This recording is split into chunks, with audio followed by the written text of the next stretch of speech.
Well, good morning. This is Houndog Steve wishing you a very pleasant morning.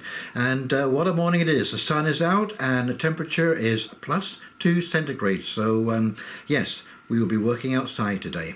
Okay, so first I want to do a quick little update on the phone that I found on the stream at the bottom of the property here. I gave up trying to contact the M&R in Minden because there was literally no response.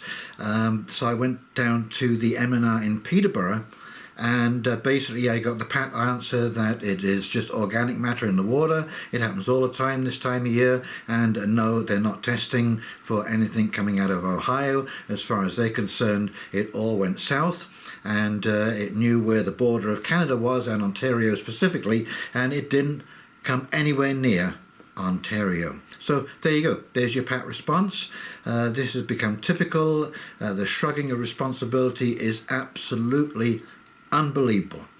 But to the main topic is Erin Brockovitch, and you might wonder at the title about me being glad that Erin Brockovitch is being labelled a terrorist, a special interest terrorist, shall we say. And the reason I'm glad, and the reason that you should be glad too, is that Erin Brockovitch, of all people, now I know Woody Harrelson has just been vilified for calling out Big Pharma in Hollywood and the promotion and so on and so forth, but people like Robert Kennedy, you know, we're starting to see that the same treatment happens for anybody who speaks out and has a different story than the official party line. But when they come out against Erin Brockovitch, whom incidentally I love and I think is just an incredibly strong person and a strong voice for the people, and she is the people's hero. Okay, the movie came out. Julia Roberts played the part of Erin Brockovitch. This has worldwide reach, and everyone knows her as the darling hero of the people. And she's gone on, I didn't realise this, but she has never stopped being an activist, and she became a lawyer. She is now advising people like communities of East Palestine how they should move forward and what their legal... Okay, so this is from my hero series of stories about Erin Brockovitch, and it just shows you what an absolute darling she was back in 2016 and before. Once an unknown legal researcher, Erin Brockovitch is now a leading champion and icon, a modern-day hero determined to give those without a voice a fighting chance. Brockovitch has taken on big business time and time again, forcing companies to do the conscionable and make restitution to those whose lives have been imperiled due to corporate greed. When Brockovitch discovered that Pacific Gas and Electric had been poisoning residents in the small California town of Hinckley for more than 30 years, she and attorney Ed Masry spearheaded a campaign and the largest direct action lawsuit of its kind. PG&E had been leaking toxic chromium-6 into the groundwater. In 1996, the utility company was forced to pay out the largest tort injury settlement in US history, $333 million in damages to more than 600 Hinckley residents. She became the namesake of a 2000 movie starring Julia Roberts.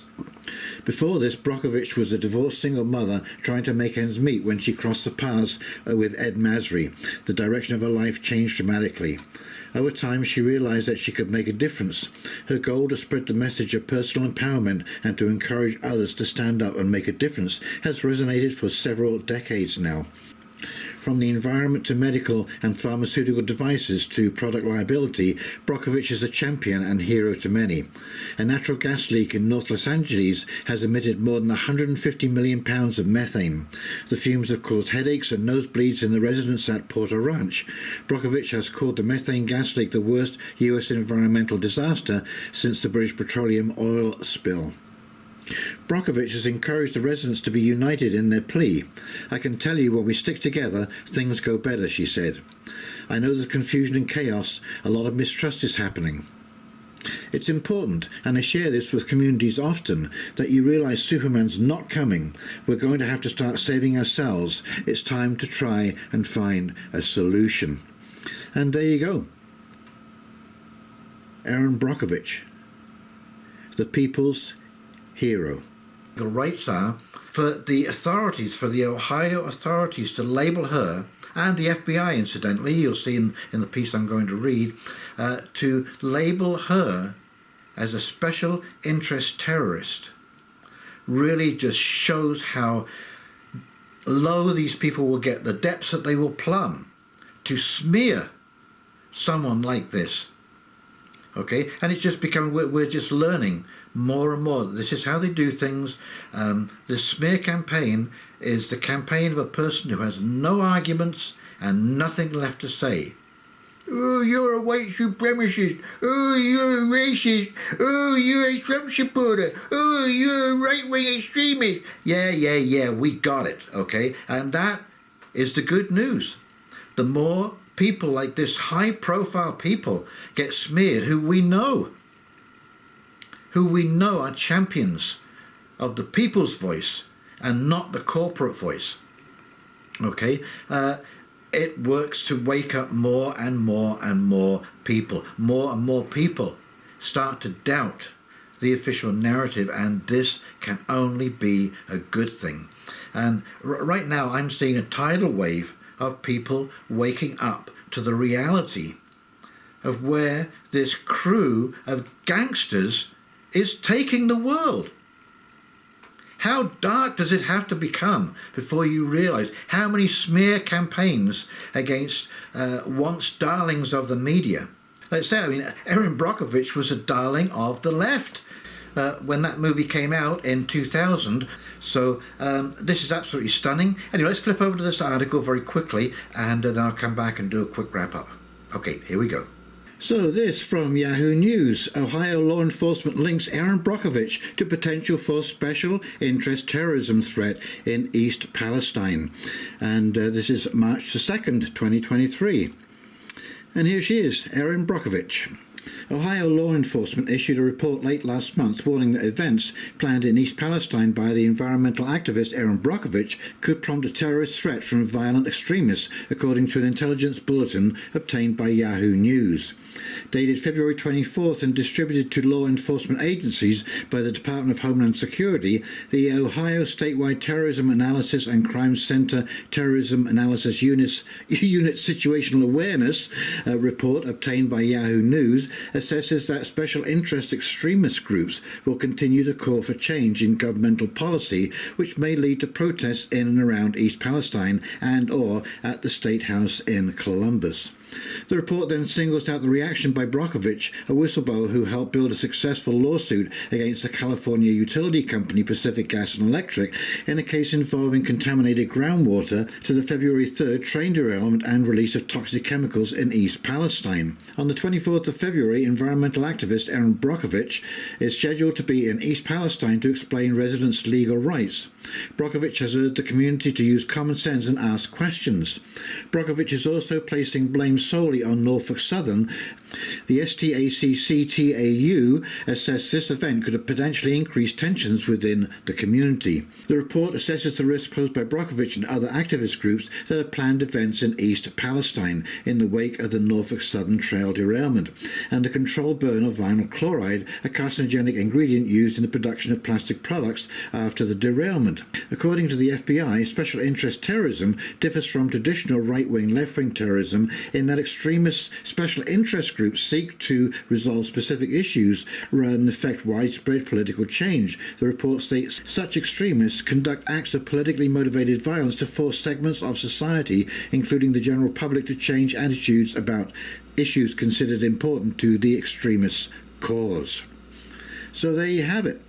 The smear campaign has begun. So just quickly, this is from Norfolk Southern, the rail company that had the accident, and this is their full year 2022 results, their income. The 2022 summary. Railway operating revenues were a record $12.7 billion in 2022, up 14%. Railway operating expenses were $7.9 billion, an increase of 19%. Income, okay, this is the important part. Income from railway operations was $4.8 billion, up 8%, or 362 million year over year, an annual record. So there you go. This company made a whopping profit in the last year, and now they're trying to take the cheap way out? You're kidding me. I really like this little part at the bottom where it talks about Norfolk Southern, and it says, since 1827, Norfolk Southern Corporation and its predecessor companies have safely moved the goods and materials that drive the US economy. There you go. Safely moved. We believe you. Thousands wouldn't. So, as I say, be glad when these people get vilified by the establishment, because it just shows the establishment up for who they are. And as I say, this people who do this have no argument and nothing to say. And this tells me that they are losing. They, I mean the globalists, the elitists, the WEF mob are losing the narrative. They're losing this battle for the narrative, because we're seeing clearly what is going on here. So the more this happens to people, Eric Clapton has been speaking out against this, famous musicians. I saw a terrible, terrible video of Justin Bieber. He's still suffering the effects. All of his tour dates have been cancelled this year. He's completely paralyzed on one side of his face, and I don't think he will ever really successfully perform again.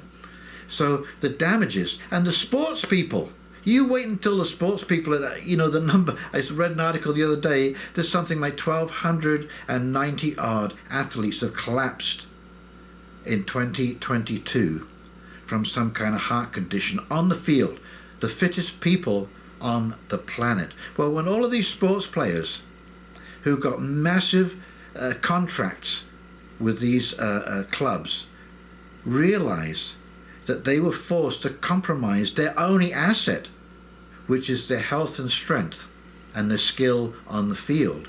You don't think lawsuits aren't going to fly? Folks, the tide has turned, and I believe the dam has burst. We're approaching common knowledge. 50% of Canadians feel that the government of Canada is not looking out for their best interests. That's huge. That is 15 to 18 million people who feel that the government is not looking out for their best interests. So if ever there was a time for you to stand up and speak out, now is that time. We all need to stand up together and follow the same basic rules that I follow. Okay? When I get any advice from the government, whatever it is, I just do exactly the opposite. Okay? And it seems to be working out okay so far. And the reason I do that, does the government lie all the time? Well, no, not all the time. But they lie a significant amount of the time. And by believing those lies, the penalty, the downside for you is so huge, you might as well just assume that they're lying all the time and make your plans accordingly. Okay? And once we adopt that attitude, you'll be amazed how many things that you can do away with just by not giving them your ear. Turn off the television, turn off the mainstream media. They have been discredited so much. And this is another group of people. That someone printed that story. Nobody printed a rebuttal as to why you shouldn't label Erin Brockovitch the darling of the United States especially, and the world. Like I say, she's a worldwide name known for standing up for people's rights. So I am very positive when these things happen. We need this kind of stuff to happen. Let's say Woody Harrelson on Saturday Night Live, and the audience, there was no booing or hissing. So even that group is starting to get the picture. Okay, so that's it from me. I've got to go and do some work now. And but first, let me thank all of you for joining me on this journey, and let this give you the courage and the strength to keep on going against what seems like the most relentless and oppressive people in history, who are ruining our world, creating a world that I certainly don't want to live in and don't want to participate in. And I hope that you will join me in forming secondary communities to support ourselves in times of need. So if you've enjoyed this video, please like, comment, subscribe below, and in the meantime, this is Houndog Steve signing off, wishing you a very pleasant morning, and we'll talk very, very shortly. See you now. Bye.